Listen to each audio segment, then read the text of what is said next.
because my role here is to help you to understand what really is natural hygiene all about. Is it something you want to embrace in your own life? And if it is, how do you go about it? I think I'm supposed to dance at this point. Oh, okay. Thank you. Some years ago, in fact, I forget how long, but many years ago, I would be paging through all these books on health. I was interested in health. I was interested in trying to create the best life for myself that I could, and I didn't like being ill. So I'm paging through all of these books, and they're all telling me things like, oh, you should be skin brushing. You get a dry brush and you brush your skin and get the old, the old dead skin off the top. And then another book would be saying to me, you need to focus on your breathing. You take time each day to make sure that you're really allowing your ribs to rise up and apart and your diaphragm fully flatten and your belly extend forwards. And before I could even do that, I'd turn the page and something else was saying to me, I should be doing downward dog.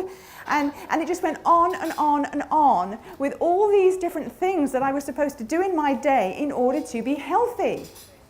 And it got to the point where my entire day was spent trying to keep alive and trying to be healthy. I had no time to live. I was too busy brushing my skin and doing downward dog and, and breathing and going for my run, and then I was making my smoothies, and it became ridiculous. And I thought to myself, where do I always go to get perspective on life? A good perspective. And where I always go is nature.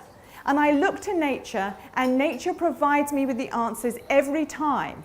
It's incredible. It doesn't matter whether it's something that's physical, metaphysical, or anything else. It's out there in nature when we look.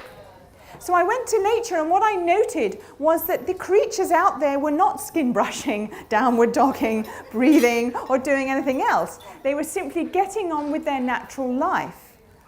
I also observed that the animals in nature didn't suffer the chronic degenerative diseases that we humans do, especially in our westernized society.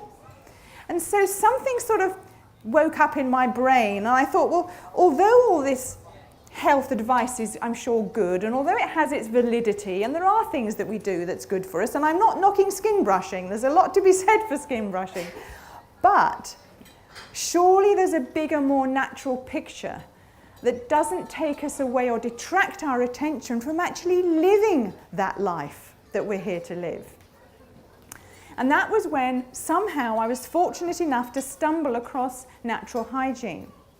And finally I had my answers. I finally discovered this real secret hidden in nature, in amongst the leaves, the flowers, the plants, the animals. The secret is right there. And here I had access to it.